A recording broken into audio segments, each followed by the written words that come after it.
I'm Ross Albert, and I'm the Hospice Medical Director for Hartford Healthcare at Home.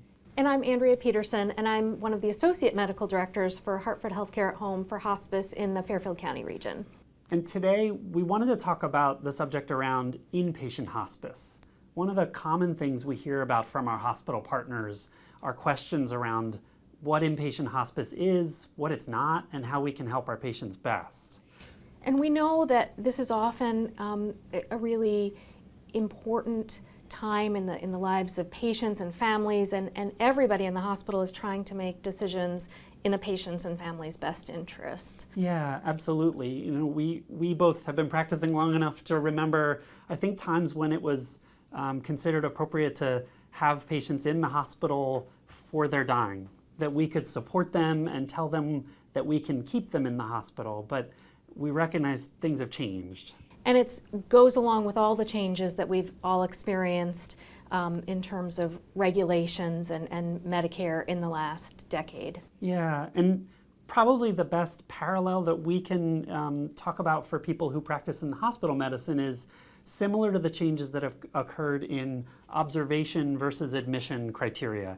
The idea that you would care for somebody with pneumonia at home, on observation status or admission status, all with very specific criteria to designate those things. Exactly, because like hospitalizations for Medicare eligible patients, the Medicare hospice benefit is run by Medicare. So It's all the same agency, and they approach even hospice in ways that are similar or parallel to how they've been approaching deciding whether care can be safely and effectively delivered in the community versus in a short-term stay or observation category in the hospital versus an inpatient hospitalization. And so inpatient hospice is very much the inpatient category of hospice for hospice patients. Yeah, so just like how we would consider someone who needs to be in the hospital for their pneumonia care, we're talking about somebody who needs, when they need inpatient hospice care, we're talking about somebody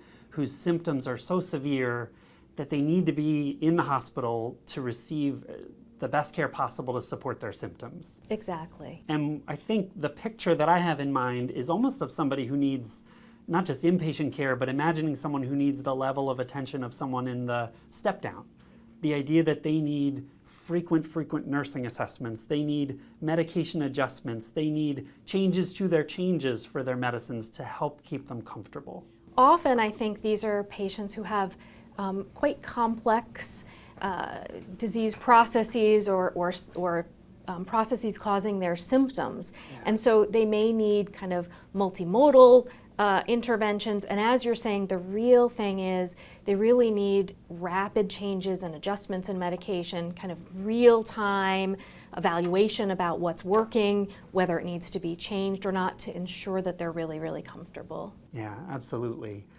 I think one of the things that we both have recognized in transitioning from hospital docs to hospice docs is also that we never really recognized that a lot of people could be comfortable outside the hospital. I think we've seen people comfortable with IV medicines and hospital care, but don't always get to see the amount of care that can be done in the home for people who may not meet that criteria for inpatient hospice. For example, sublingual medicines.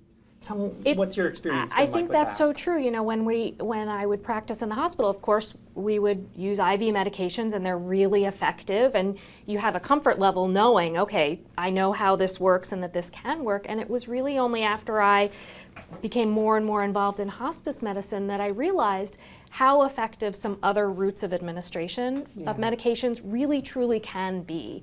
And I think in our experience, really the vast majority of patients can be well cared for with especially sublingual medications at home. Yeah, but imagining, since we're talking about inpatient hospice here, imagining that patient who is already in the hospital with active symptoms, that person who may need inpatient hospice, or imagining the patient who's in the community already on hospice who has escalating symptoms needing that inpatient hospice care. It's worth just having that picture in our mind of what that looks like. So for this symptom crisis, this person needs this level of inpatient hospice care. And I think it's probably worth imagining and remembering that thinking of this as short-term or crisis care. Right. Yeah. Just like a hospitalization.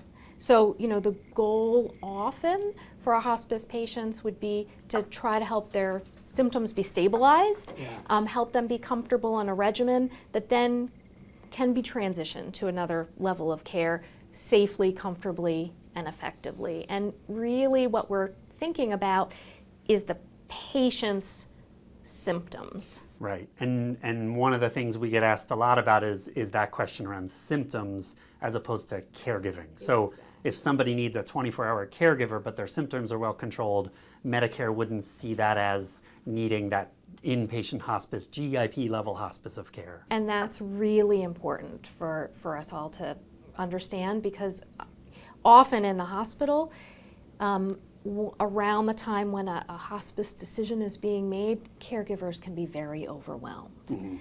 And so it's kind of a natural wanting to help them by saying, well, we'll take care of it. But unfortunately, the way it's structured right now, the hospice benefit from Medicare just doesn't cover that caregiving piece. Right, and it is an important point for us to say what we can do. And so by engaging the hospice team, which includes our nurses and our social workers, I think that one of the important things that we can do when we talk about somebody who may not meet criteria for inpatient hospice and needs that caregiving is that the social worker may get engaged to support and find resources. Absolutely.